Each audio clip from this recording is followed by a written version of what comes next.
As a young profession from a least developed country, this was a great opportunity for me to understand the challenges that least developed countries face, something which I never fully understood before joining the WTO. Working with a team of highly qualified individuals with decades of experience who placed their full trust in me really showed me that I can do whatever I set my mind to. Enhanced my knowledge of international trade rules, helped me better understand the rulemaking process and trade negotiations, and improved my skills regarding trade policy analysis as well as legal analysis of trade regimes. I really enjoy working in international environments. I really love the opportunity to speak in French, in Spanish, and English as much as I can with so many people from different backgrounds and do research in these different languages. It skilled me in approaching issues with a global perspective and made me aware of country-specific issues as well. Definitely provided me with a general overview of the WTO disciplines that was very helpful when I started working at the ACWL, where I currently hold the position of counsel, and I provide legal advice to developing countries on WTO-related issues. I currently work in the Aid for Trade project of UNDP office in Uzbekistan, and one of the main objectives of our project is to facilitate the accession process of Uzbekistan to the WTO. In that respect, the experience gained in the WTO Secretariat was invaluable for me. If not for the China program, I wouldn't even be working at the World Bank where I am, because it was through the connections that I made during my time working for the Sessions Division that I ended up landing this job. The greatest moment actually happened 2 days after I joined the WTO Secretariat. My home country have the accessions working party meeting in this beautiful building at the WTO. I could actually see the multilateral trade negotiations happen in front of me. My favorite moment was hosting the 9th China Roundtable last year. I thought it was a very meaningful way to reflect on the concept of WTO membership, universality, and what accession means for the trading system, both present and future.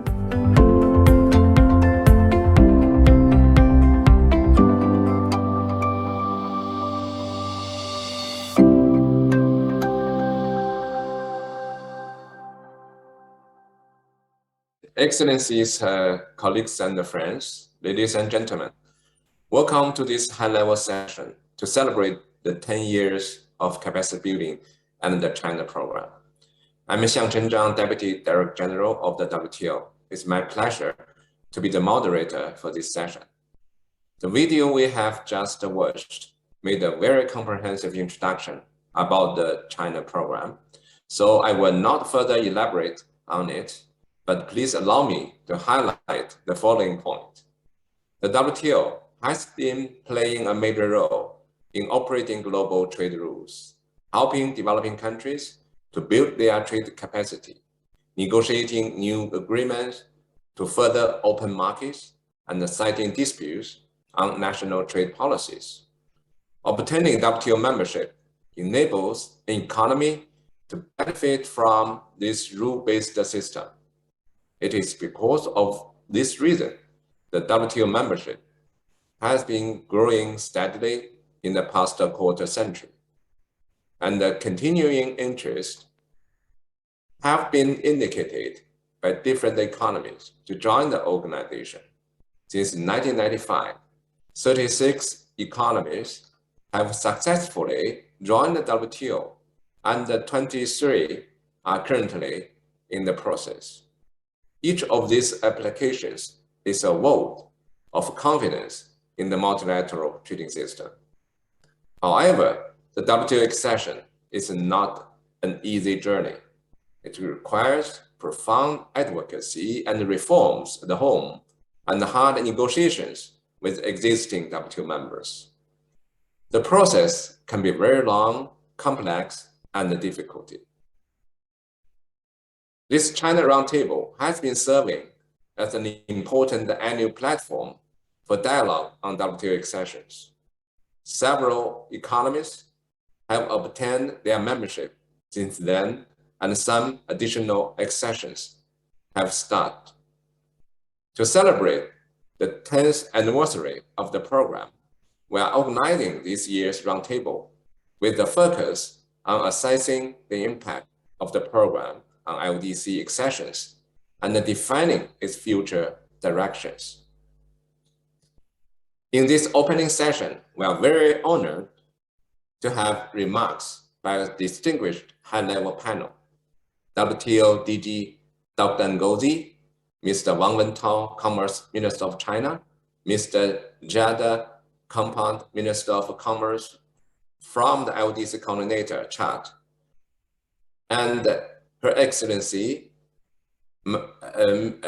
His Excellency, Mr. Wilfred Bangra, Deputy Minister of Commerce and Industry of Liberia, who will be delivering a statement on behalf of Her Excellency, the Honorable Marvin Dix, Minister of Commerce and Industry Liberia, the coordinator of the G7 Plus WTO Accession Group.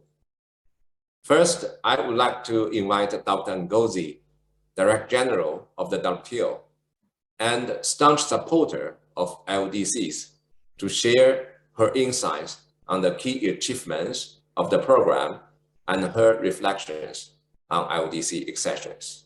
Dr. Ngozi, welcome, and the floor is yours. Well, thank you, DDG Zhang, and Happy New Year to everyone. Good morning from Geneva, wherever you are, good day.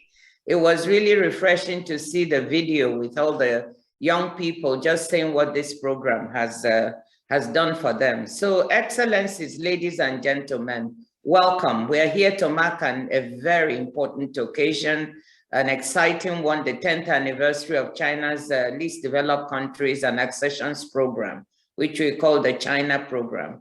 This comes soon after we celebrated the 20th anniversary of China's WTO membership last month. So it leads me to say, in some ways, this is the time of China in a sense, with respect to the various programs it's doing on trade. Let me start by thanking the government of China for this program, the only one of its kind dedicated to accessions. Accessions and LDCs are two critical tests of the multilateral trading system's ability to bring marginalized countries and people into the mainstream of global trade. On both fronts, the China program has brought tangible benefits, and I might say visibility. On behalf of all secretariat divisions that have been involved in the implementation of the program, I would like to express our deep appreciation for the productive collaboration we have enjoyed with the Ministry of Commerce and especially the Chinese mission here in Geneva. The Secretariat has made a brochure highlighting key activities under the China program over the last 10 years, and we just saw an example of the impact for some of the young people. But let me point to a few of them. The annual China roundtables on accession have become the annual rendezvous for accession negotiators, serving as a platform to share experiences and lessons. They have become a valuable informal venue for Article 12 members to look at post-accession challenges and for acceding countries to engage with members to try to unblock the accession negotiations. Organizing the roundtable on the margins of ministerial conferences has helped draw members' attention to accession and post-accession issues, especially for LDCs. In terms of capacity building, the 10-month accessions internship program has been an important contribution from the China program and a valuable complement to the WTO's existing internship programs. 39 young professionals from more than 25 developing and least developed countries, many from acceding countries and Article 12 members, have worked directly in the accessions division of the WTO Secretariat. I'm told many of them went back home and joined their government's WTO team, often working to advance their own country's accession processes. This attests to how the program directly strengthens countries' accession capacity, but also has longer-term impacts by fostering skills and connections among young trade professionals who understand the multilateral trading system. The China program also supports LDCs to participate more effectively in the multilateral trading system. 31 activities have been supported to increase LDC participation in WTO meetings, about half of the work relating to cotton. South-South dialogues help LDCs coordinate positions and reach out to partners to advance topics of mutual interest. I had the pleasure to attend such a dialogue last September, where I shared views on how the WTO and MC12 could help LDCs use trade to address vaccine inequity, drive the economic recoveries from the pandemic, and foster deeper integration into regional and global value chains. The final pillar of these activities are workshops the Secretariat has organized for several LDCs to disseminate key findings from trade policy reviews, discuss possible trade reforms, and identify trade-related capacity building needs. 2 months ago, I met with representatives from all acceding governments and spelled out some thoughts on past accessions and potential approaches for attempting to unlock stalled accession negotiations. Today, I'll focus on LDC accessions. Since its establishment in 1995, the WTO has welcomed 36 new members, including 9 LDCs. That said, it took until 2004 for the first 2 LDCs to join the organization, Nepal and Cambodia, after nearly 15 and 10 years of negotiations, respectively, something I think is way too long. Cabo Verde concluded its accession talks as an LDC, but had graduated from that status by the time it joined in 2008. Samoa and Vanuatu acceded in 2012, Lao PDR in 2013, Yemen in 2014, and Liberia and Afghanistan in 2016. It may be a coincidence, but I would like to think that along with the 2002 and 2012 guidelines on LDC's accession, the establishment of the China program in 2011 has had a positive impact here. Today, 8 of the 23 ongoing accessions are LDCs, namely Bhutan, Comoros, Ethiopia, Sao Tome and Principe, Somalia, South Sudan, Sudan, and Timor-Leste. Despite the disruptions from the COVID-19 pandemic, some of these processes are making good progress. In fact, over the last 24 months, all but one of the active working parties on accessions have been for LDCs. One of the most advanced accessions today is an LDC, that is Comoros. In this context, let me welcome the study prepared for this roundtable, which will be discussed in tomorrow's session. The study provides a practical set of recommendations on pre-accession negotiations and post-accession for acceding LDCs, based on the lessons learned from the 9 LDC accessions. These deal with steps such as the development of an accession strategy, the appointment of a chief negotiator, the establishment of a negotiating team, capacity building, and the role of the Geneva mission, the preparation of market access offers, consultations process with domestic stakeholders, public outreach, and so on. I want to thank former WTO Chief Economist Patrick Lowe and former accession chief negotiator for Afghanistan, Mozamil Shinwari, for this study, as well as former chief negotiator for Liberia, so Adi, who will be moderating the session tomorrow to add his insights and advice. I believe that the session will be useful for acceding LDCs as well as LDCs that are already WTO members. The findings of the study and this China roundtable are timely, as the international community prepares for the 5th United Nations Conference on LDCs, which was initially scheduled to take place next week in Qatar, but has been unfortunately postponed.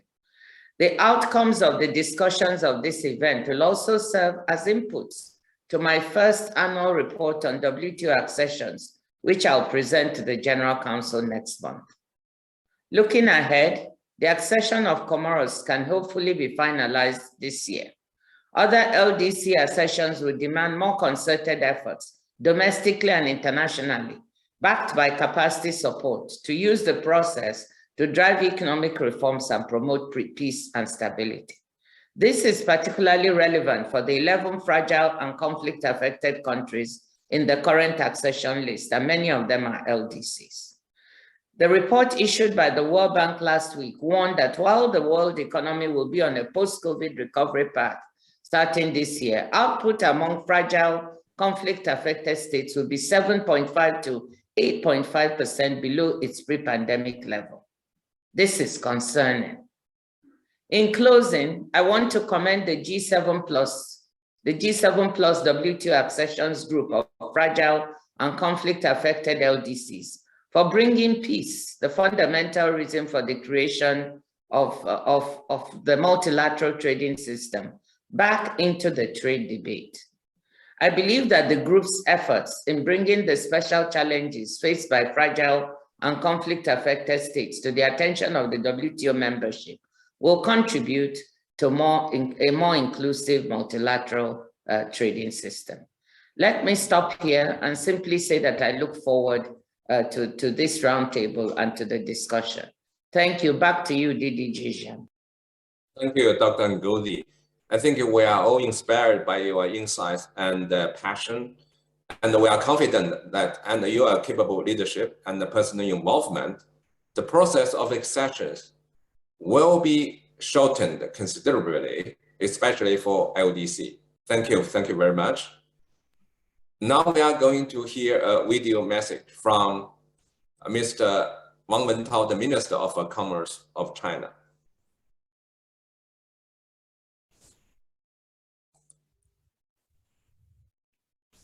尊敬的伊维拉总干事 Honorable Director General Dr. Ngozi Okonjo-Iweala, Excellencies, distinguished guests, ladies and gentlemen, dear friends, good afternoon. At the outset, I'd like to thank Director General Okonjo-Iweala, Deputy Director General Zhang Xiangcheng, and the Secretariat for the efforts of organizing this roundtable. 2021 marks the 10th anniversary of the China Program and the 20th anniversary of China's accession to the WTO. The China Roundtable, held at this special moment, is therefore of extraordinary significance. Now I would like to share 3 points. First, China supports LDC's accession to the WTO, as we always do. LDCs are the most vulnerable countries in the global trading system, and also the most urgently help-needed ones. China, as a developing country, spent 15 years on its accession process. We know too well the complexity and difficulty of the process, and recognize the importance of both integrating into the multilateral trading system and speeding up, opening up, and development. That is why, over the past 20 years, China has spared no efforts in helping the LDCs integrate into the multilateral trading system, promote productivity, and enhance export competitiveness. The China Program was strongly launched by China and the Secretariat in 2012. We are inspired by its positive effects in the past decade, during which 6 LDCs gained membership, benefited significantly from accession to WTO, and leaped forward in their trading and economic development. The well-received TPR workshops, the South-to-South dialogues, and the internship program that funded 39 interns in the Secretariat, having all cultivate professionals familiar with the WTO rules. For LDCs and other developing members, enhanced alignment between their trade policies and overall development strategies, and facilitated trade policy coordination among the LDCs and the developing members.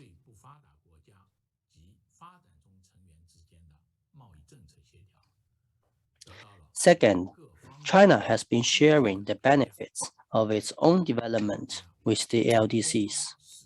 On 4th November 2021, in the keynote speech at the opening ceremony of the 4th China International Import Expo, President Xi Jinping announced that over the last 2 decades, China has fully delivered on its accession commitments and opened its door wider to the rest of the world. China's overall tariff rate has been cut from 15.3% to 7.4%, compared to liberalizing 100 service subsectors in our accession commitments. Now, nearly 100 20 subsectors have been opened up. 20 years on, China has actively shared its development opportunities with the world, serving as a major stabilizer and driver for the world economy. Through its own opening up and development, China brings to the world, including the LDCs, a broad market and development opportunities. China has offered zero tariff treatment to 97% of tariff lines for 42 LDCs, with 25% of the LDC's exports flowing to China. China has become the largest exporting market for the LDCs. China has also encouraged the LDCs to participate in the China International Import Expo and other exhibitions to expand business in China and the world. Since the outbreak of the COVID-19 pandemic, China has vigorously promoted international cooperation against the pandemic and supported waiving intellectual property rights for COVID vaccines for developing countries.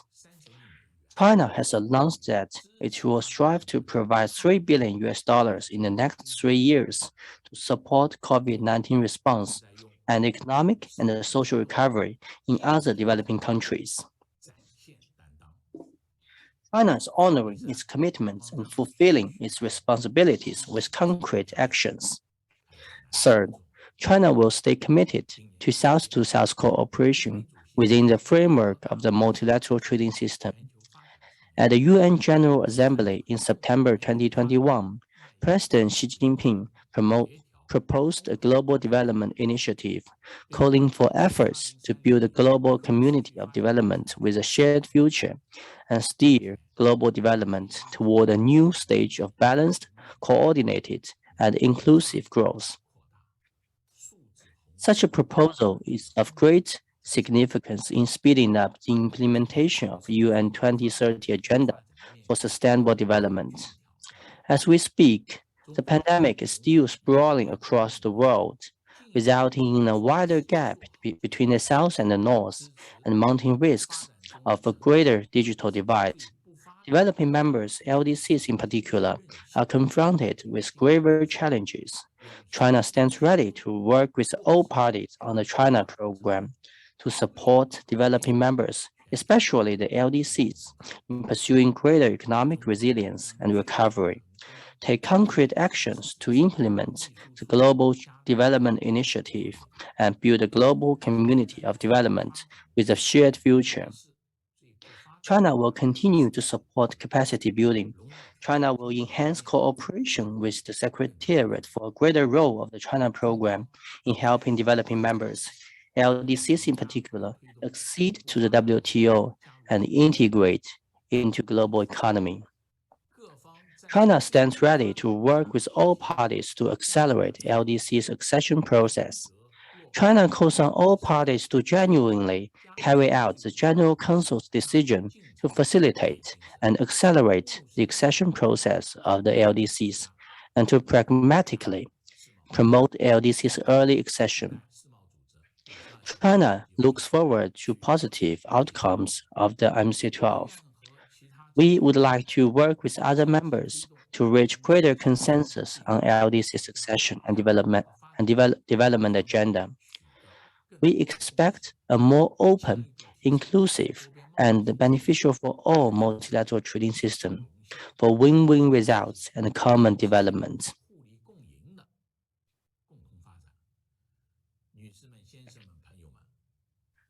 Ladies and gentlemen, 2021 marks the centenary of the founding of the Communist Party of China.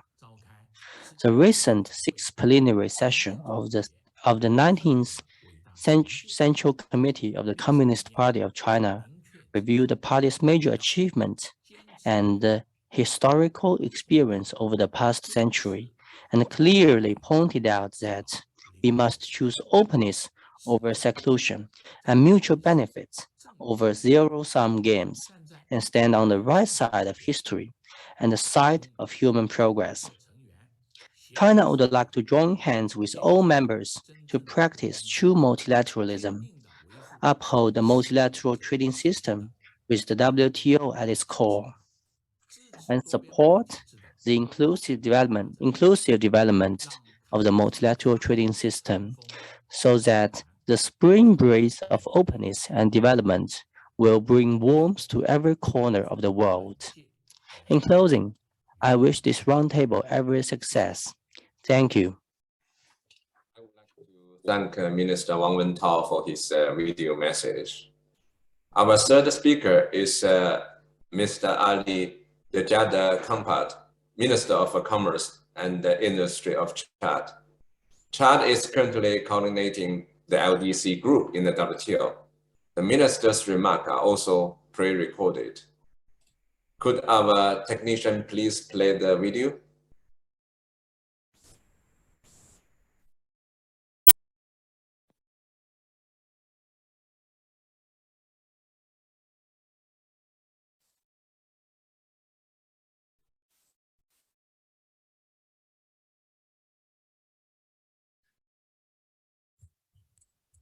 Mesdames, Messieurs les ministres, Madame la Directrice Générale, Mesdames et Messieurs, Monsieur le modérateur, je suis ravi de prendre la parole à cette 10e table ronde de la Chine sur les accessions, qui est l'un des 5 piliers du programme de la Chine pour le paiement et les accessions. La table ronde annuelle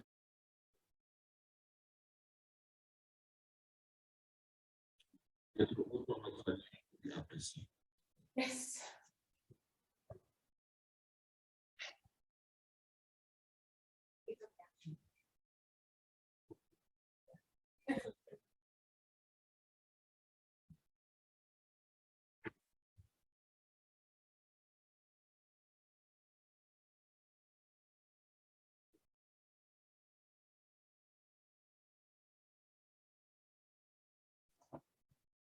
Like to also thank and welcome the work of the Accession Division Director, Ms. Maika, and her team for the continued and well-targeted support to LDCs and to exceeding LDCs in particular. There's no doubt that LDCs are the most vulnerable group of countries in terms of share of global trade and basic infrastructure, and especially in terms of their ability to respond to internal and external shocks. This has become even more difficult with the devastating impact of the COVID-19 pandemic on LDC's economy. Recent statistics on the pandemic are alarming, and they show the heightened vulnerability of LDCs. Ladies and gentlemen, all LDCs, all exceeding LDCs hope to join the WTO to better integrate into the world economy and fully benefit from international trade to promote development. But accession to the WTO is not just a formality, it requires concessions, financial resources, and a series of internal reforms that are sometimes difficult to undertake for the LDC. There are indeed many difficulties to overcome, and this is why China's roundtable on accessions for LDCs is so important. Along with technical assistance and capacity building that the Secretariat of the WTO provides, China's support is essential for us. The roundtable is an opportunity for LDCs and WTO members to dialogue on issues related to accession. With this event, exceeding LDCs are able to share experiences and best practices, learn from other members who have already acceded to the WTO under Article 12 of the Marrakesh Agreement. It's an opportunity for acceding LDCs to benefit from targeted support that help them navigate the intricacies of the process. Since the WTO was created, 9 LDCs have joined the organization, and 6 have joined since the first China Roundtable on Accession. Today, 8 LDCs are in the process of acceding, and we must acknowledge that there has been no new LDC accession since MC11. The global health crisis has hindered the process of accession despite the efforts of the Secretariat. Socioeconomic repercussions of the pandemic are still felt in LDCs especially. And those who are in process of accession are at a watershed moment.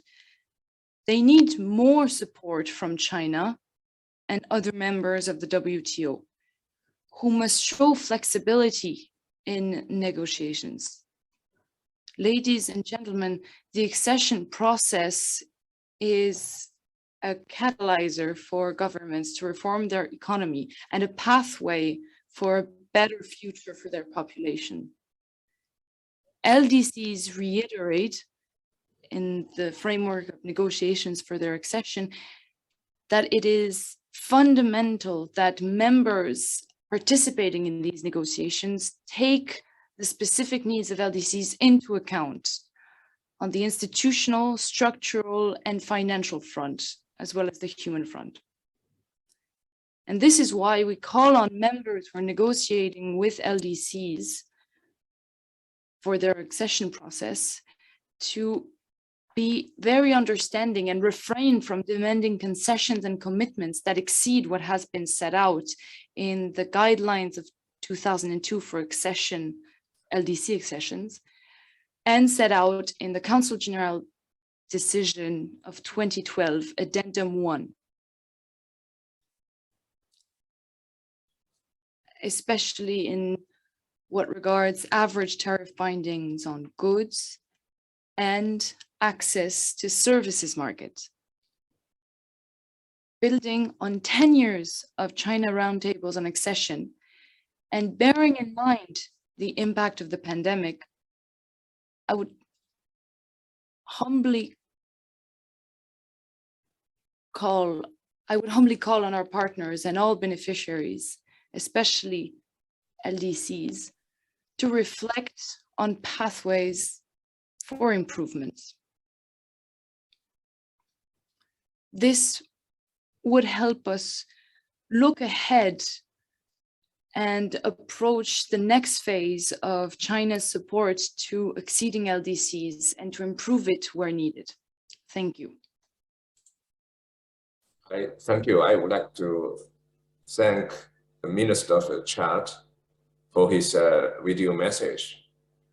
Our last speaker is the Honorable Marvin Dix, Minister of Commerce and Industry of Liberia.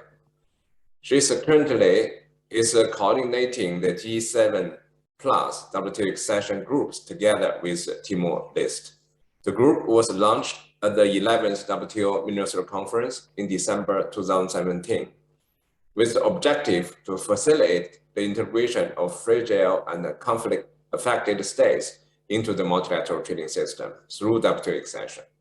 Under her leadership, the group has been very active, especially in making the case for the role of the WTO in promoting the trade for peace agenda in the international community.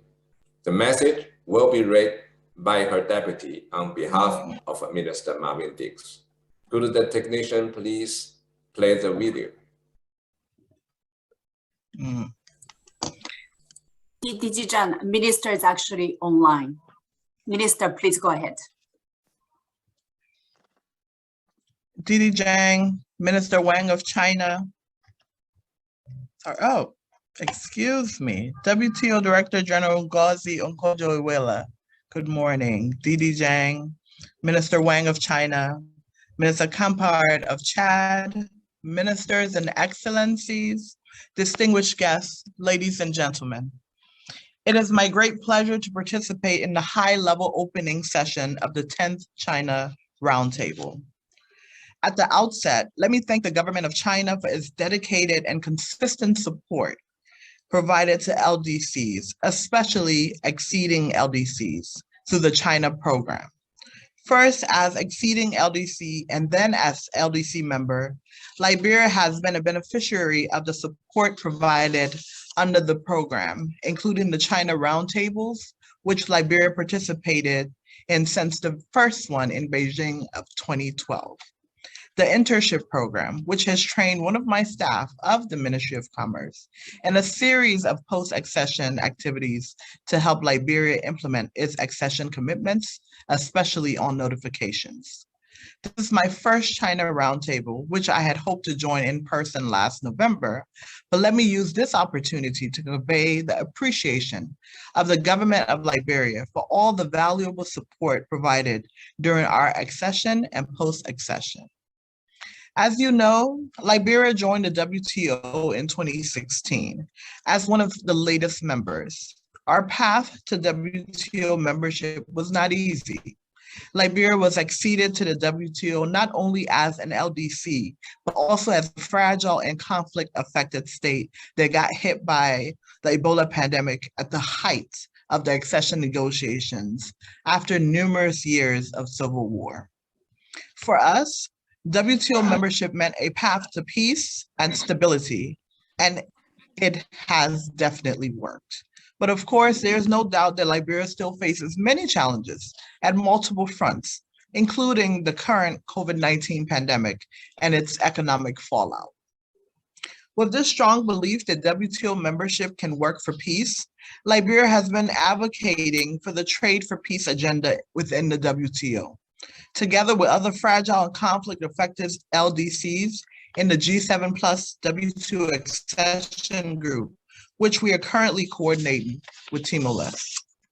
The group was established in late 2017 during MC11 and has brought together 9 fragile and conflict-affected LDCs associated with WTO accession: Afghanistan, Comoros, Liberia, Sao Tome and Principe, Somalia, South Sudan, Timor-Leste, and Yemen. Having suffered from civil wars or various types of conflicts, we feel strongly that trade and economic integration provides a better chance to overcome our fragility and help in our transition to stability and maintenance of peace. Over the last few years, the group has been encouraged by the support received for our Trade for Peace vision, not only from a wider set of FCS, but now also from many parts of the WTO membership. In this regard, I would like to welcome the personal involvement of Director General Ngozi, who is one of the pioneers of the work on FCS during her time at the World Bank, for her understanding of our special needs and challenges and her support. Ahead of MC12, which had to be postponed, the group submitted a proposal on the establishment of an action-oriented work program on trade for peace in the WTO. We believe that this work program can help deepen our understanding of the relationship between trade and peace and how the integration into the multilateral trading system can contribute to peace and stability, especially in FCS. In this context, the group welcomes the Trade for Peace program launched by the WTO Secretariat in partnership with our group, building on various activities implemented under its 4 pillars, namely political engagement and institutional partnerships, public dialogue and outreach activities, research, and capacity building and training. The group looks forward to positive consideration on our proposal by WTO ministers at MC12 whenever it is convened this year. We believe that such action will send a strong signal to the world that the multilateral trading system is indeed inclusive and sensitive to the needs of the most vulnerable members of the international community. The group will also like to request the government of China to extend its support to the group's efforts, including through the expansion of activities under the China program, as 6 of the 8 remaining acceding LDCs are classified as FCS by the World Bank, in addition to the recently acceded LDCs, including Afghanistan and Yemen. With these short remarks, I would like to end my intervention by reiterating the full support of the G7 Plus WTO accession group to advance the remaining accessions, especially of those FCCs, and the Trade for Peace agenda within the WTO. Thank you, and I wish you successful deliberations. Thank you, Minister Marvin Dix. It's good to see you online. Happy New Year. And I'm looking forward to working with you to promote the Trade for Peace agenda in the year of 2022. Absolutely. And thank you to all panelists for your insightful interventions. I would now like to conclude this high-level opening session. This session will be followed by a roundtable with LDC ministers and chief negotiators, moderated by my colleague, Ms. Mayuka Oshikawa, Director of Accession Division. Thank you, and I wish you all an excellent continuation and a fruitful exchange throughout the remainder of this event. Thank you. Thank you very much, Minister, and thank you very much, DDG Zhang. May I now invite our speakers for the second part of this high-level session, for the roundtable with LDC ministers and chief negotiator to reflect on the future of LDC accession. So welcome to all the participants to this second part of the high-level session of the China Roundtable. My name is Mike Oshikawa, Director of the Accession Division. So it is my great pleasure to see actually many of the friends and colleagues really connecting from acceding government. And then also I see many of the chief negotiators are connecting, and they're also WTO members, many in Article 12 LDCs. I also see many working party chairpersons, not just from Geneva, from around the world, and of course our partners. So very much welcome to this second part. We're going to spend next 50 to 1 hour to this part of the session. And I do hope, I did hope to see you, all of you in person in Geneva. Unfortunately, that was not the case, but I do hope that you and your family are all well and safe from COVID, which continue to disrupt our daily life.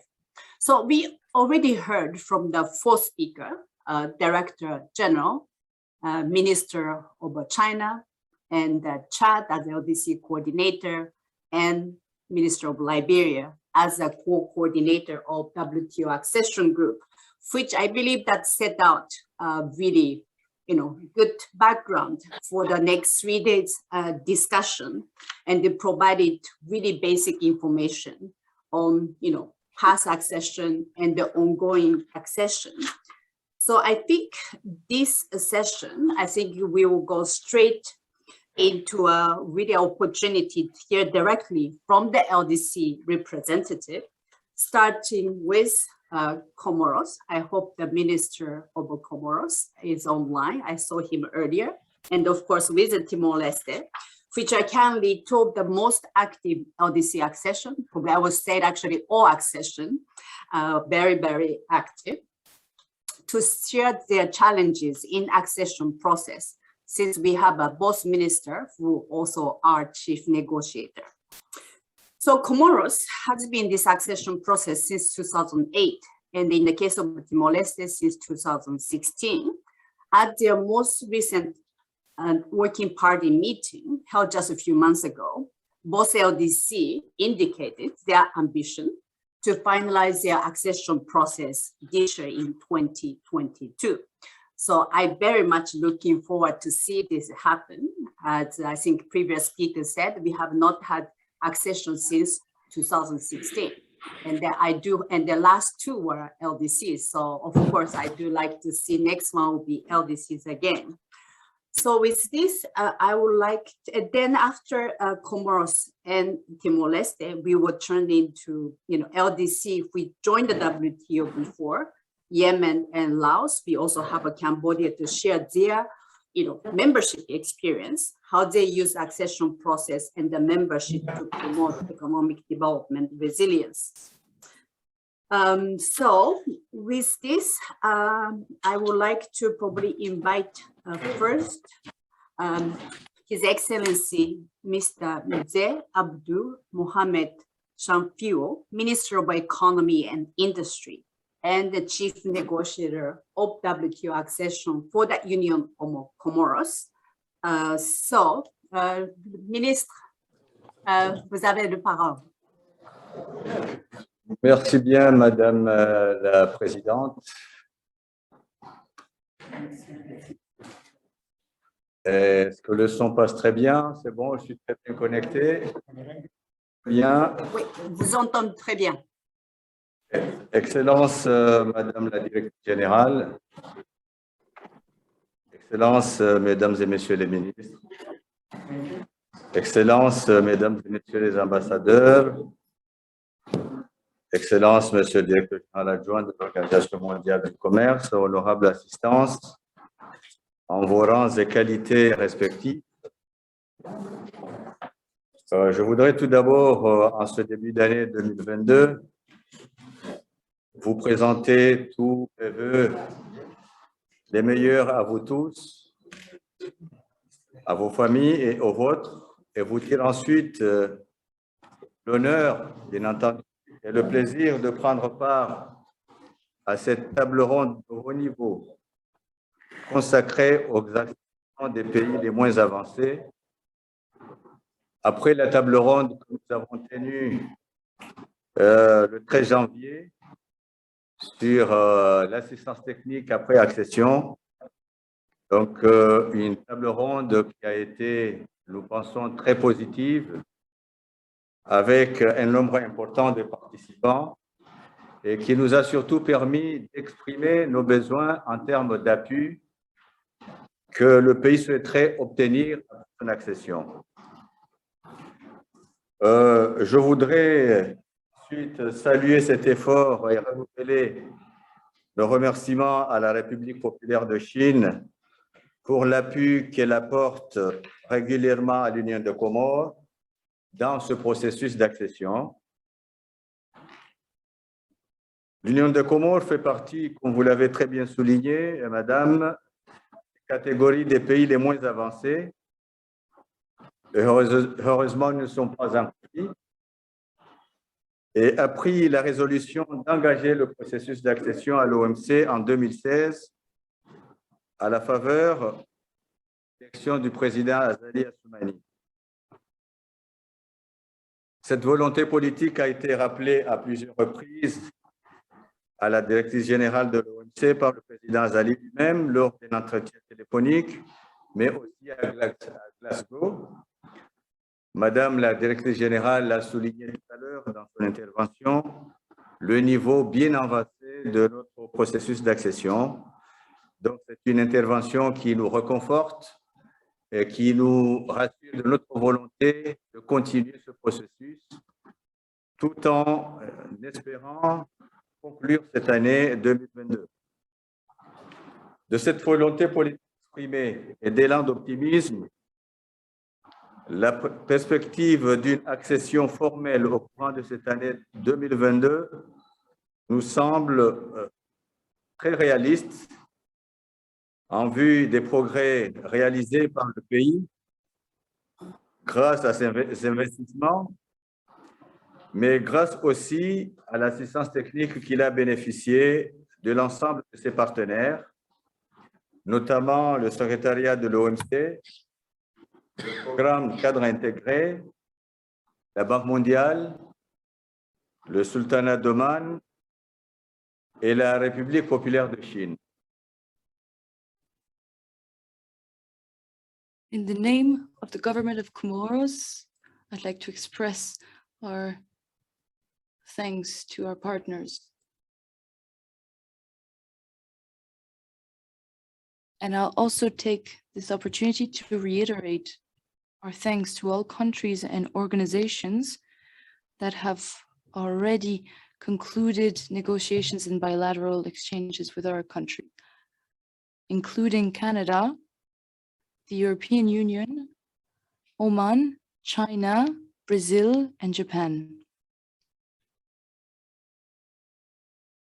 I'd also like to thank the United States, who in January 2022 accepted our offer on services trade. Bilateral discussions on goods are well on the way, and we reiterate our determination to conclude swiftly, and we count on the United States' flexibility to reach a conclusion before the next ministerial conference. And I'd also like to thank all members of the Working Party on Comoros accession and its chairman.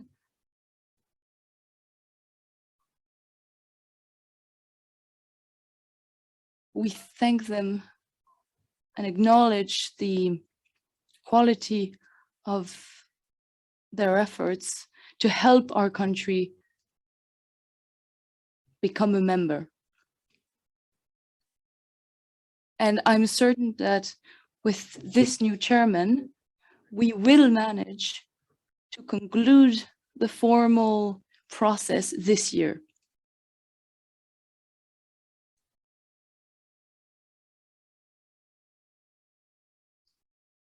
Comoros have committed to become a member this year. I have highlighted the challenges.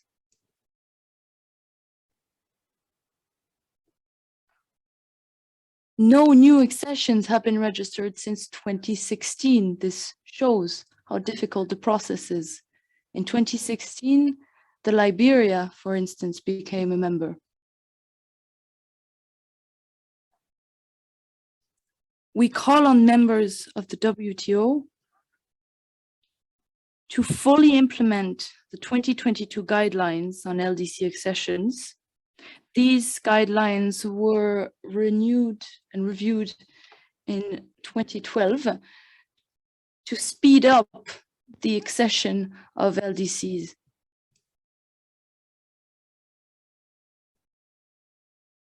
In this context, and considering how far along we've come, we call on the members of the Working Party on the Comoros accession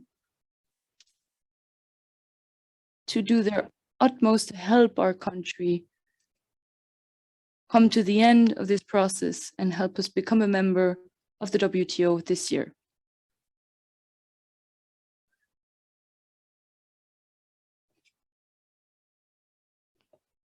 En développement,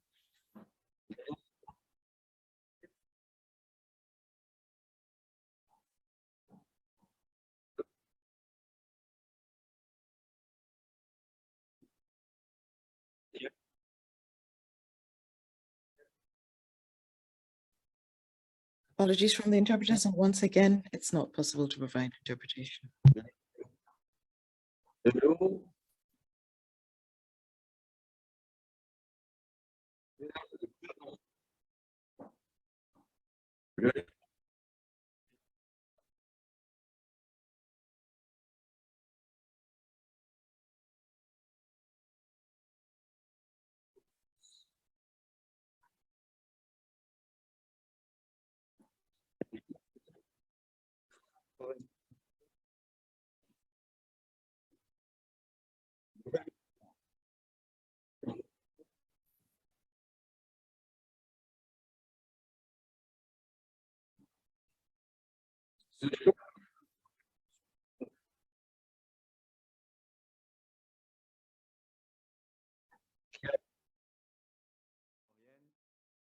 et détériorer les indicateurs économiques et sociaux. La croissance a fortement reculé. Le déficit budgétaire global hors don, celui de la balance des paiements, a été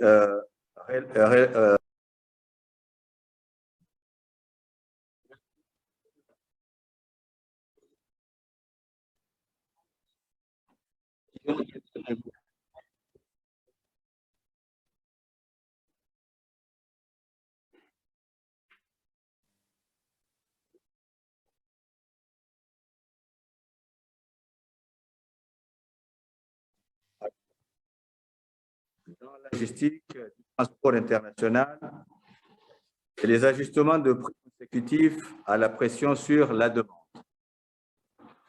À cet égard,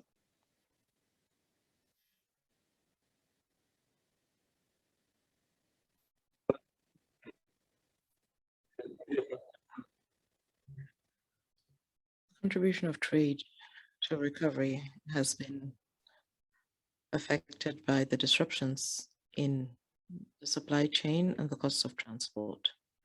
Our country has been deprived of essential goods, and this has led the country to adopt exceptional measures to support economic operators who work in the area of goods, in particular by negotiating conditions for providing funding and guaranteeing a line of 11 million euros in order to deal with a situation of shortage and increasing inflation.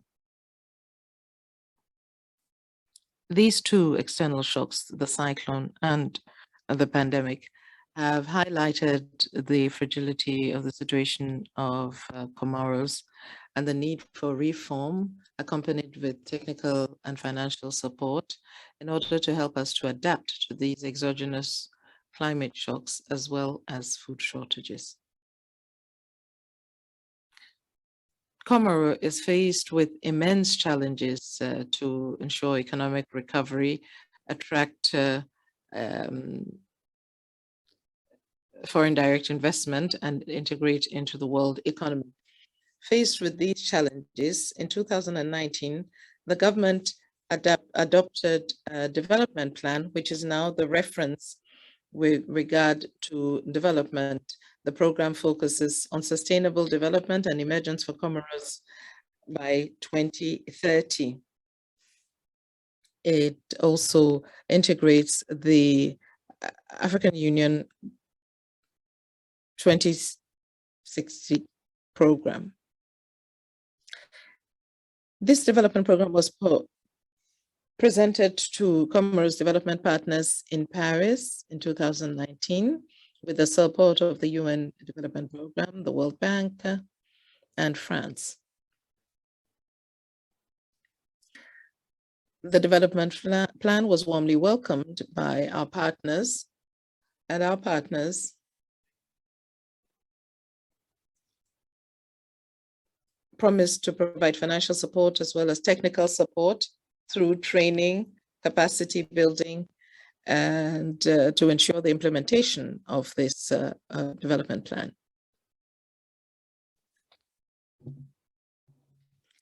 Comoros must therefore put in place the conditions which will allow it to take advantage of international trade once it has acceded to the WTO. I'd like to take the opportunity of this roundtable to call on our partners once again to support Comoros after it has acceded to WTO.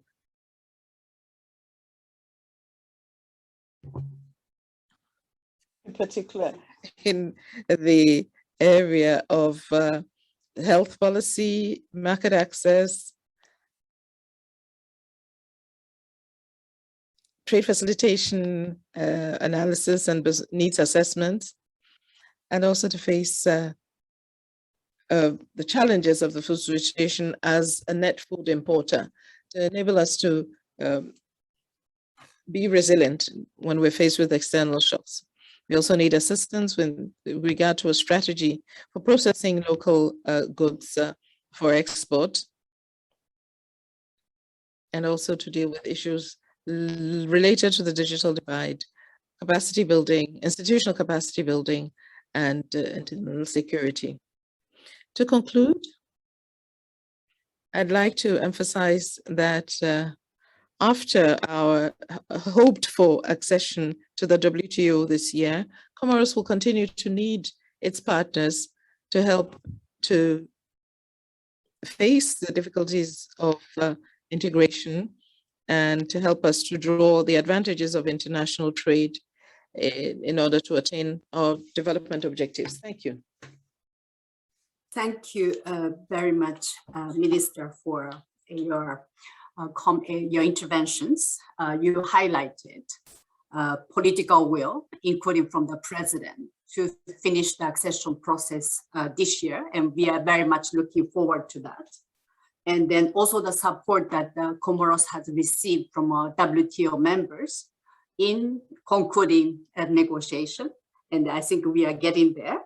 And they're also stressing the importance of technical assistance, not just to conclude this accession, but also the various support that the Comoros needs to make WTO membership, to really benefit from the membership. So you have listed all the support, and I do hope that the partners will be listening in and for that.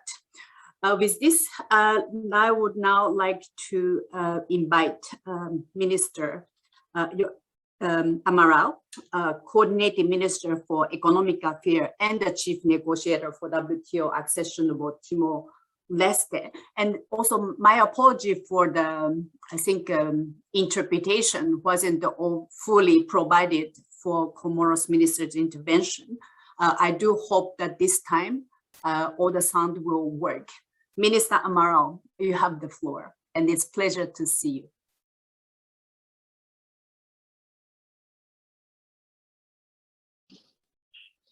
Your Excellency, Mr. Wang Weitao, Minister of Commerce of China, Your Excellency, Mr. Minister of Commerce and Industry, Honorable Ms. Maureen Dick, Minister of Commerce and Industry, Liberia, and Coordinator of G7 Plus WTO Accession Group, Your Excellency, Dr. Ngozi, Director General, Ambassador Xian Zhenzhan, Deputy Director General, and Ms. Maika Oshikawa, Director of the Accession Division of the WTO, Your Excellencies, Permanent Ambassadors, distinguished guests, ladies and gentlemen, greeting from Timor-Leste. First of all, please allow me to bring you warm and cordial New Year's greetings from the government and the people of the Democratic Republic of Timor-Leste to distinguished participants present in the platform. On behalf of the government of Timor-Leste and on my own behalf, I wish to thank the 10th China Roundtable for reception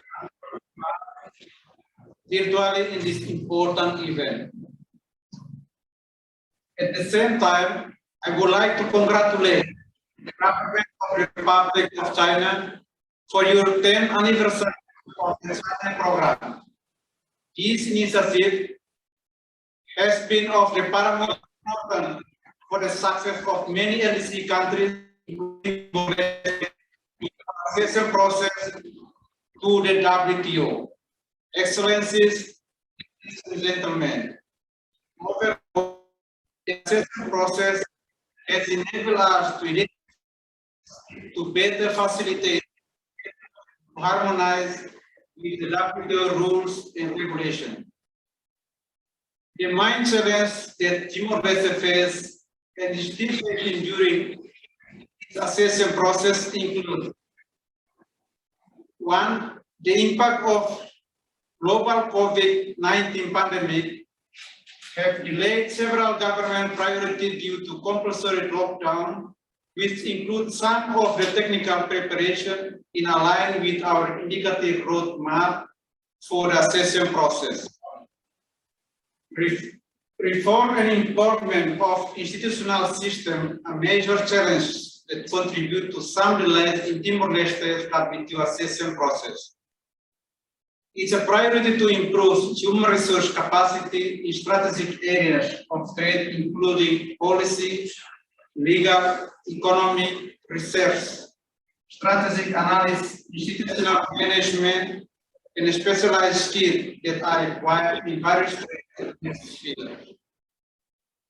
It's a priority to improve basic infrastructure and national facilities to streamline trade activities, such as national laboratory to conduct quality control of import and export of products. At the same time, it's a priority to improve private sector capacity to compete at the global trade. Thus, tailored support is highly required toward improving the domestic private sector participation in the global value chains. The list could go on, but Timor-Leste firmly believe that recognizing this challenge is the most fundamental first step towards seeking for a solution, which is what we believe as the core value of the accession process, which aims towards strengthening institutional capacity through domestic reform.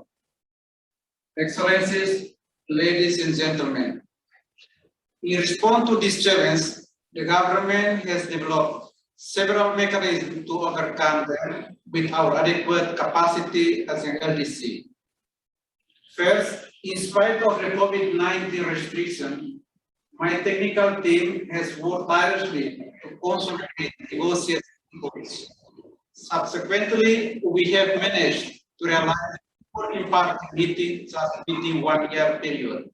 Such effort indeed reflects Timor-Leste's tireless determination to expedite the accession process with the available resources we have.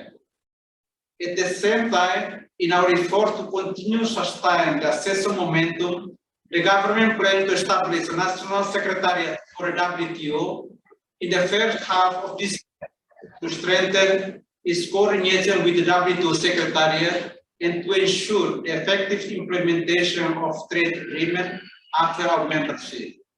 Through this accession process, we are highly committed to maximize the available support to LDC observed countries, including Timor-Leste.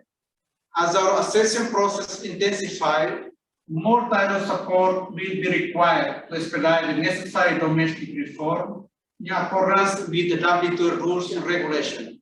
Such support will also extend towards strengthening the private sector capacity and enhance their participation in the global value chains. Thank you very much for your kind attention. Thank you very much, Minister Amaral, for your intervention. Especially, you highlighted the Timor-Leste's use of a WTO accession process to strengthen institutional capacity, including through the establishment of a national secretariat, and that we have been very lucky and happy to work with your team, and of course under your leadership. And we do look forward to seeing progress, including the next working party in the coming months, to make a further advance in this accession. Now, I would like to turn to Article 12 LDC, which joined the WTO some years ago, to share their membership experience since their respective accession. Let me first give the floor to Yemen. I was informed this morning that His Excellency, Mr. Salem Mohammed Salman, Vice Minister of Industry and Trade, unfortunately couldn't join us today because of last minute's engagement. But nonetheless, we are very pleased to have Mr. Najib Hamim from the Mission of Yemen, who was very much involved in accession negotiation of Yemen, and then since then has represented Yemen in the WTO. And then, Yemen has been quite active. So he'll be stepping in for the minister. So Najib, you have the floor, please. Well, thank you, Madam Moderator. First, let me see if you hear me. Do you hear me? Not quite. Can you try to speak loudly? Louder. Can you hear me now? I don't know, interpreter. As loud can you as hear? I can. Sorry, you want it louder? Okay. Now you can hear me. Excellent. Thank you. So as you said rightly, yes, I'm delivering this statement on behalf of His Excellency the Vice Minister. Unfortunately, he couldn't be here with us today, couldn't join us today.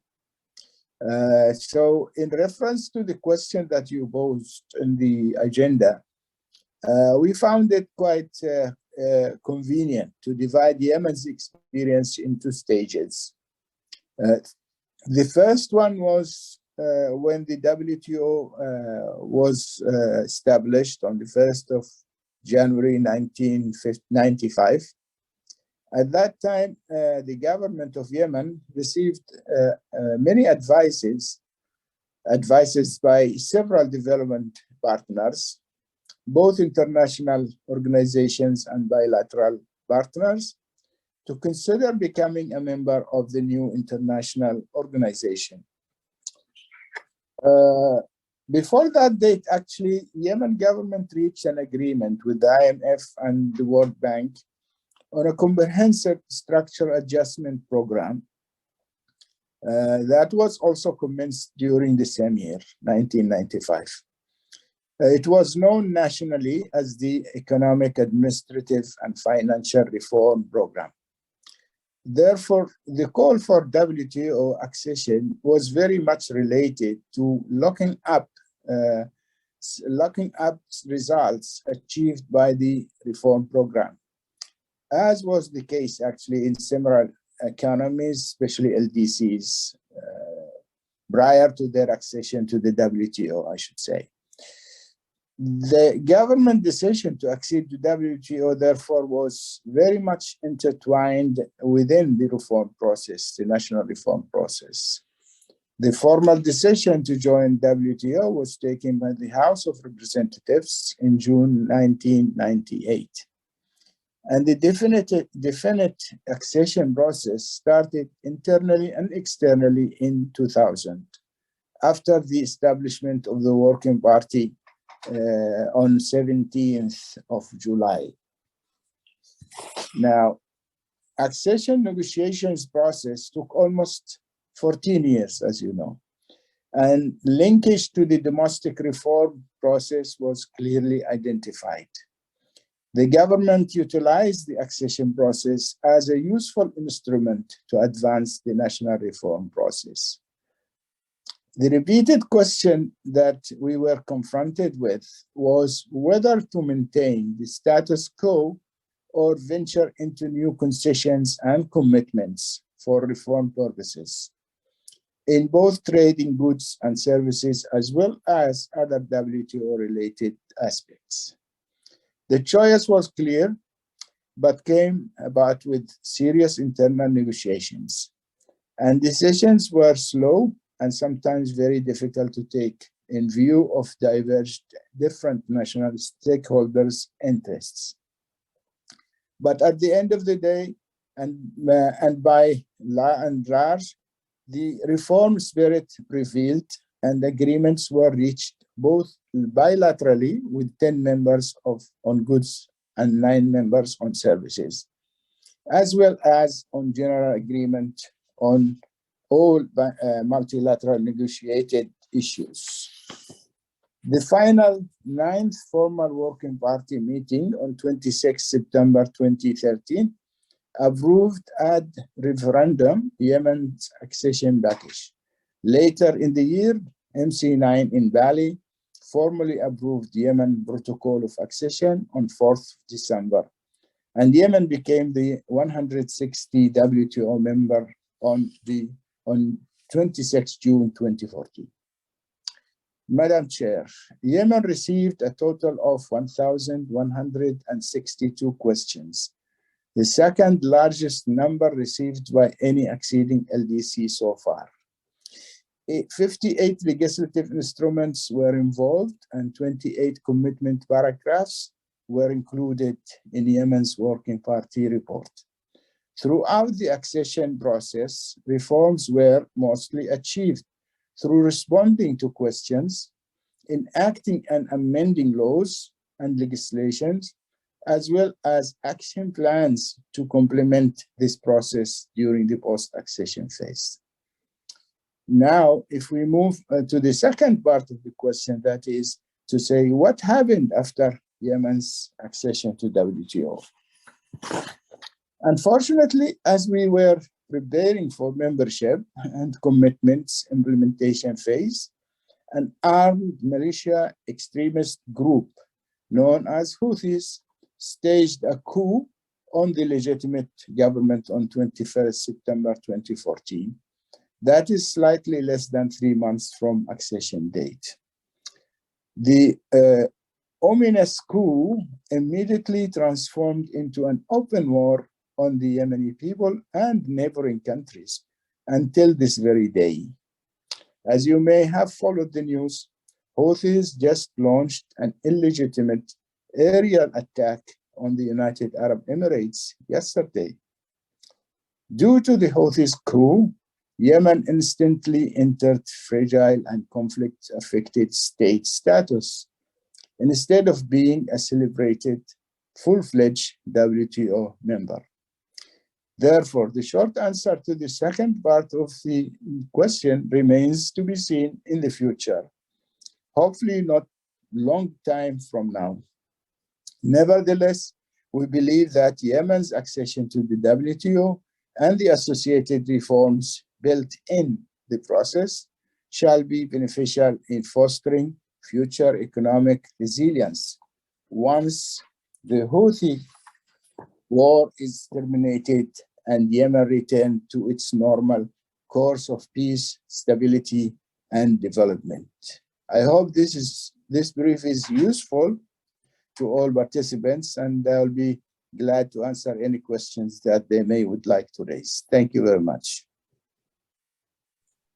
Thank you very much, Najim, to a sort of a two-stage response to that question, especially first part, really re-emphasizing on the importance of accession in pushing the domestic reform. I mean, these points were made both from Comoros and Timor-Leste, but you have elaborated even more by saying, I like the way you said it. Yes, you received over 1,000 questions, but you really put in reform by responding to these questions. I know that many complain, but this has been very good for you, and also enacting legislation which was required by the WTO together with action plan.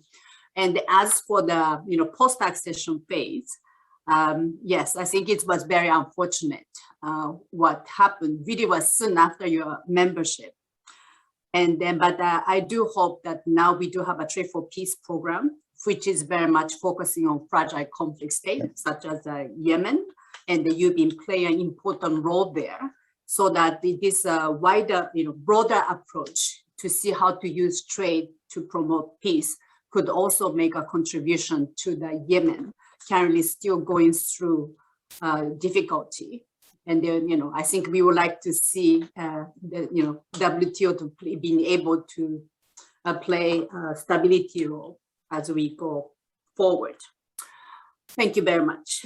Let me now offer the floor to Lao PDR, Mr. Sana Sayokone. I'm sorry if I mispronounced the name. Director General of Foreign Trade Policy at the Ministry of Industry and Commerce of Lao PDR. Director General, you have the floor. Thank you. Thank you very much. Excellencies, ministers, ambassadors, Director General, distinguished guests, ladies and gentlemen. On behalf of the delegation of the Lao PDR, I would like to take these opportunities to commend the government of China and the World Trade Organization for organizing this program, as it marks the 10th anniversary. The Lao government believes that this is an important program, not only for the existing LDCs, but also for the WTO as the organization as a whole. The successful outcome of this roundtable would not only expand our knowledge on WTO accessions and the future of the organization, but would also facilitate the remaining accession, in the particular for the LDCs.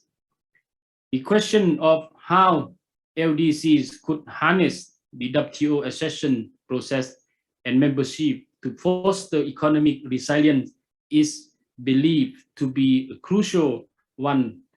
In the case of the Lao PDR, it has helped harness and shape us into three major areas, namely, in terms of the legislation reform, The government of Lao PDR applied for accession to the WTO in July 1997 and joined the organization on the 2nd February 2013 as the 158th member, the 6th least developed countries, LDC. Lao PDR enact and revise more than 90 laws and regulations to ensure that its legal regime is in the line with WTO obligation. Through this reform, we have also been trying to improve our ease of doing business ranking from 3-digit ranking to 2-digit ranking. In February 2018, our Prime Minister issues Executive Order number 2, requesting ministry and other bodies to streamline their procedure and introduce a more coordinated system. All of the ministry and sectors in charge of the 10 indicators are required to improve the procedure and remove barriers within the scope of their responsibilities. Lao PDR accession to the WTO marks a major step towards integrating Lao PDR into global economy and facilitating the accession to the international market. The accession to the WTO does not only constitute a roadmap for economic reform, but also provide legal security to the economic actors. The WTO helped us to establish best practices for a system where a rule-based trade policy is adopted, backed by a legally binding contract between governments. WTO accession, by establishing a system of predictable, transparent, and non-discriminatory principle, has significantly contributed to our goal of good governance. In terms of institutional reform, after the accession to WTO, a new National Steering Committee for Economic Integration, in short, NSC, was set up to replace the one that oversees WTO accession negotiation. NSC is a policy-making body for international trade policy, as well as the body that ensures the implementation of commitment taken at the WTO regional, sub-regional, and bilateral level. This is chaired by the Deputy Prime Minister. The Minister of Industry and Commerce is his deputy chair. At the operational level, coordination takes place on an ad hoc and issue-specific or negotiation-specific basis, such as the ad hoc team that was established in 2019 for the work related to trade policy review. The Department of Foreign Trade Policy served as Economic Integration Secretariat. Now, in terms of transparency, Lao PDR has successfully conducted its first WTO trade policy review in 2019. We have used that review as a useful exercise to determine where we stand in our reform process and to identify the issue we still need to address to take full advantage of the integration into the world economy. Taking this opportunity, Lao PDR would like to once again extend our appreciation to the WTO China program for supporting Lao PDR's official participation in the 7th China Trade Policy Review in 2018. We have greatly benefited from observing the whole TPR meeting process, especially the preparation of a set of answers to questions raised by WTO members, as well as understanding the significance of having a strong coordinating mechanism with relevant agencies.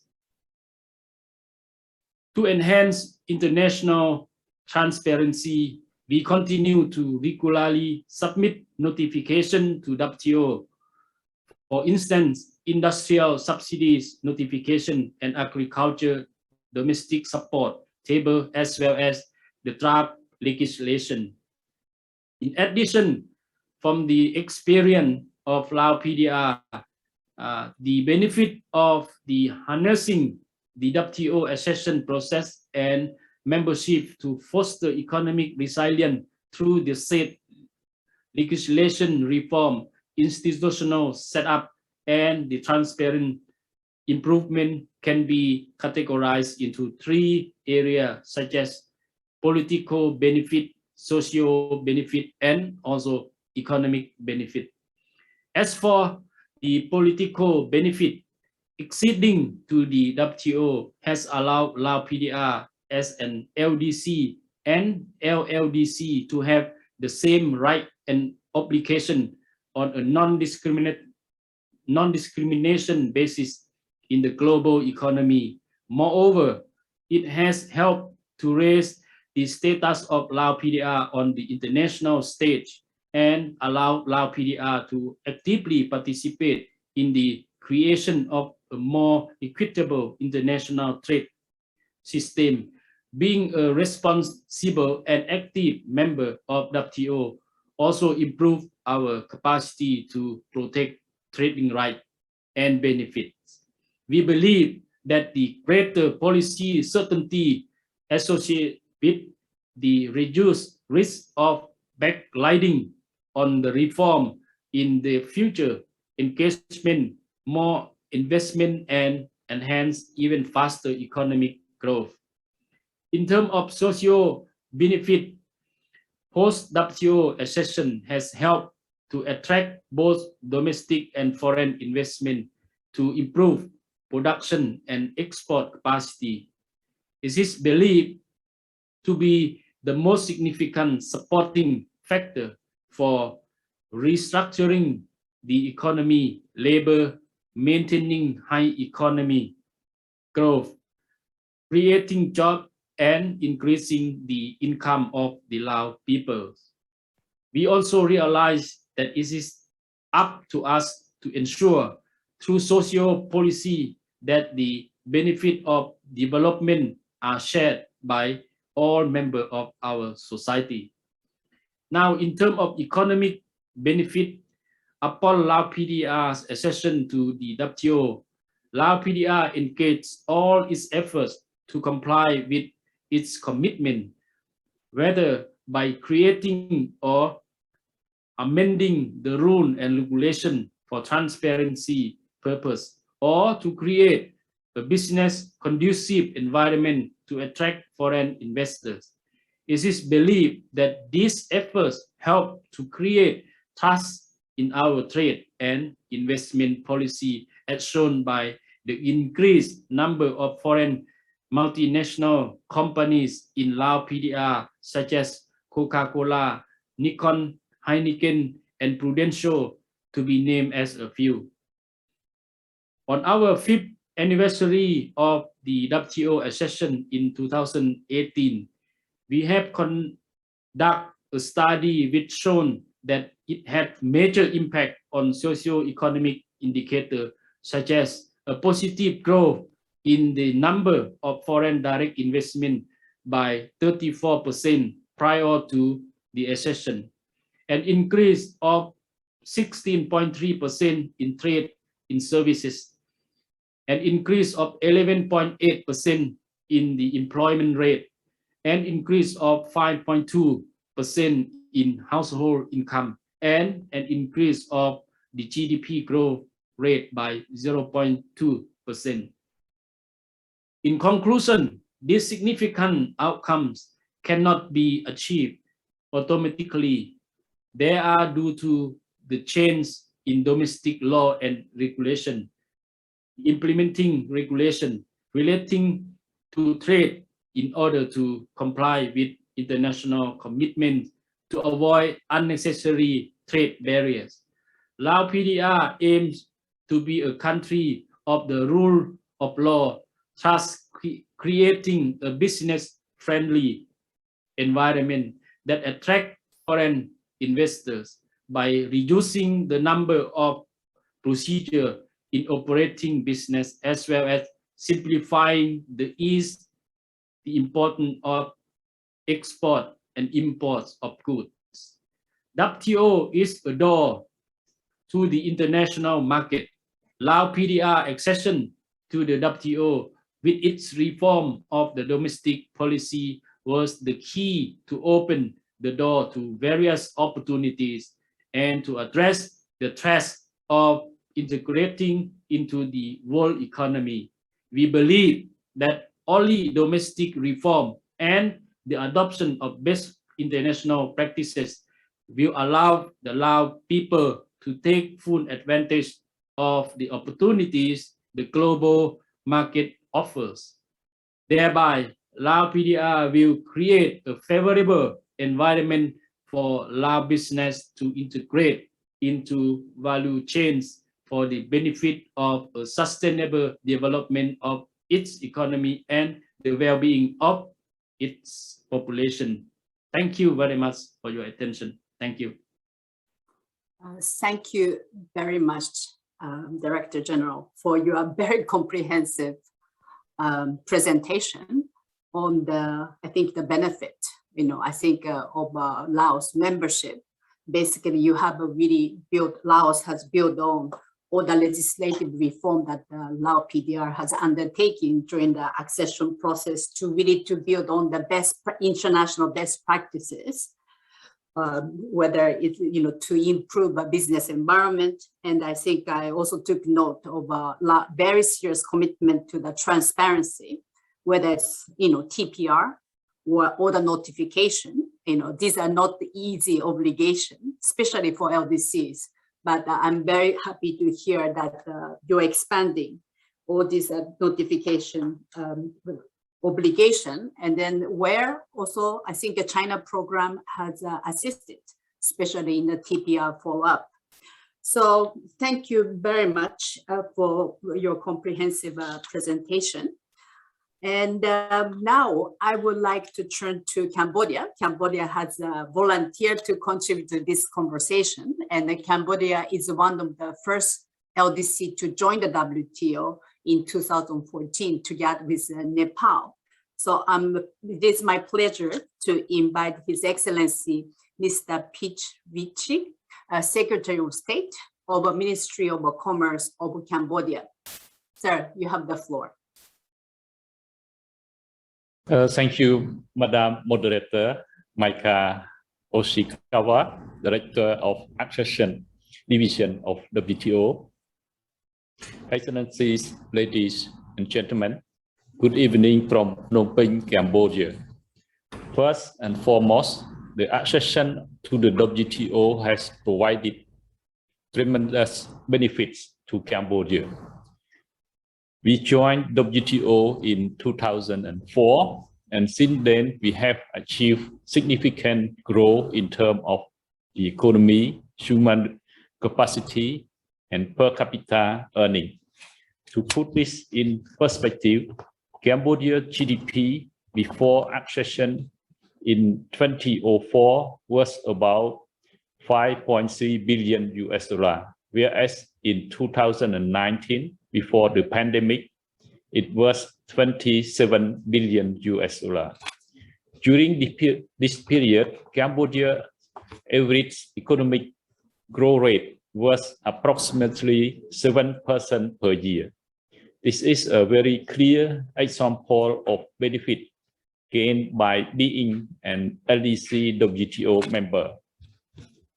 Naturally, LDC benefited from flexible, special, and differential treatments and the preferential market access and other special support measures with the aim to facilitate LDC integration into the multilateral trading system.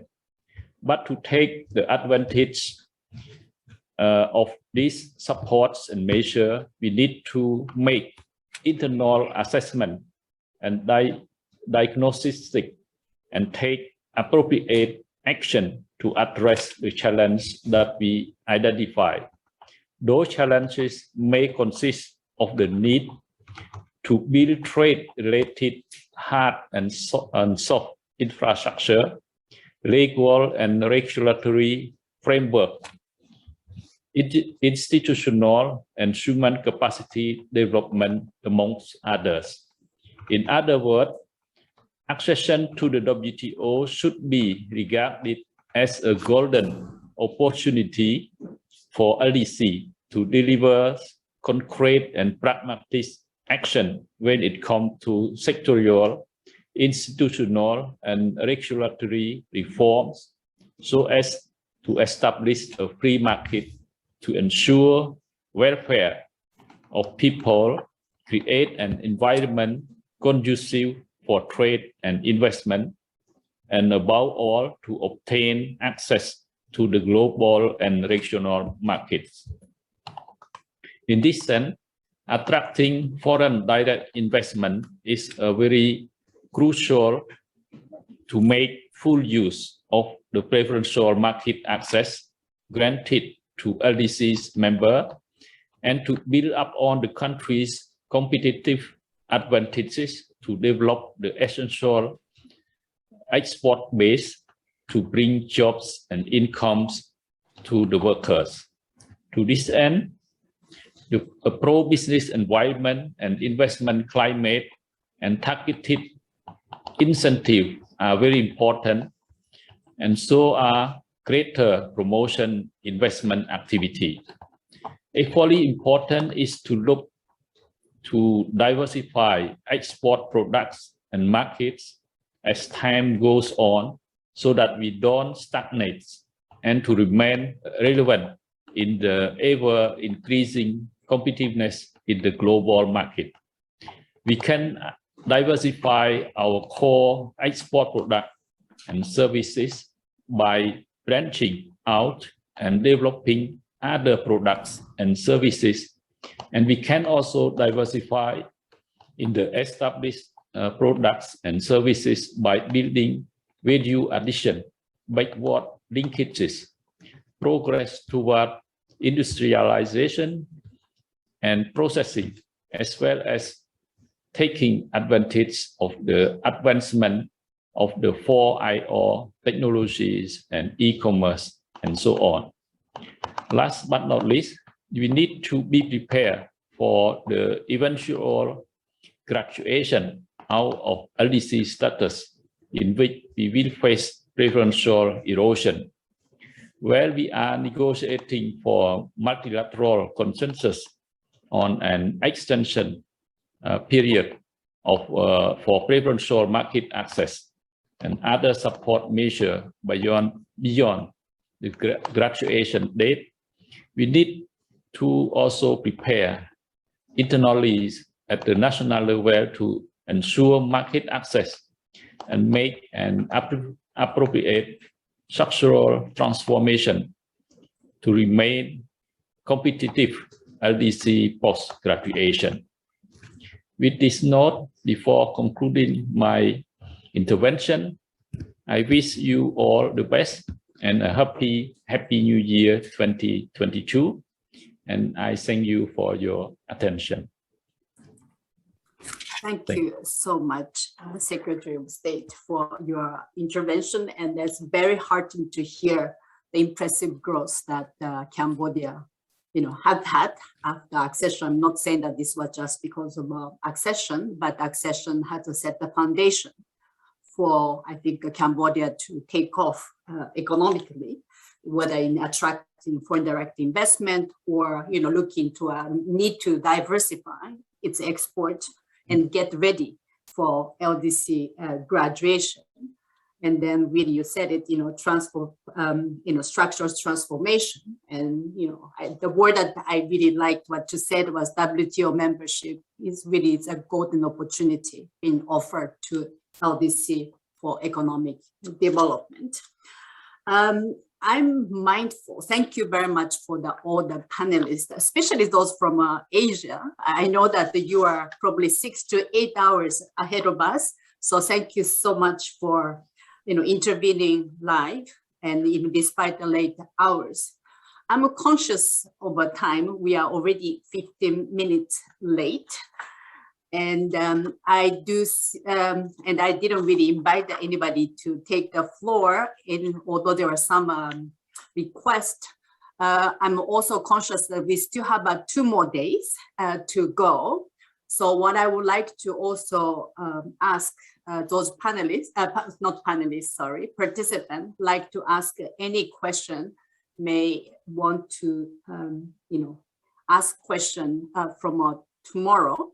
Especially tomorrow, we will actually have a study presented on the 9 LDC, which has gone through accession process, and then not just looking at accession process per se in the result, and then also post-accession performance, including participating in the work of the WTO and with some recommendations. So if I may, for today, I think I would like to close day 1 of the China Roundtable, but I hope that the first 4 speakers, high-level speakers, has given sort of a direction where we could go, not just China Roundtable, LDC accession, and China program. And then I think we also heard the real voice from those aspirations from the LDCs, which are really making good progress towards finalization of their goal. And then also we had, 3 speakers, different experiences, I would say, on the accession process and the post-membership. And I know that many of the acceding government are listening in, including the chief negotiator. They're not only from actually LDC, other acceding government as well.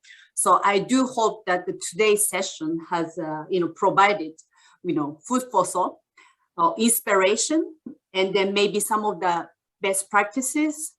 And then I'm sure that those speakers who have spoken today will be ready to share more if you like to hear more. And then hopefully we could engage more discussion tomorrow. So tomorrow we'll be starting at the same time, Geneva time, midday, and we'll have this presentation of the study to be done by former chief economist, Dr. Patrick Lowe, and then Afghanistan's former chief negotiator, Mozamil Shinwari, and the session will be moderated by Liberia's former chief negotiator, Axel Addy. And then the commentator will be, former U.S. accession negotiator, Cecilia Klein. And I know that many of you on the screen probably negotiated with her. And of course, we are hoping that many of you will be asking questions and contributing to the discussion.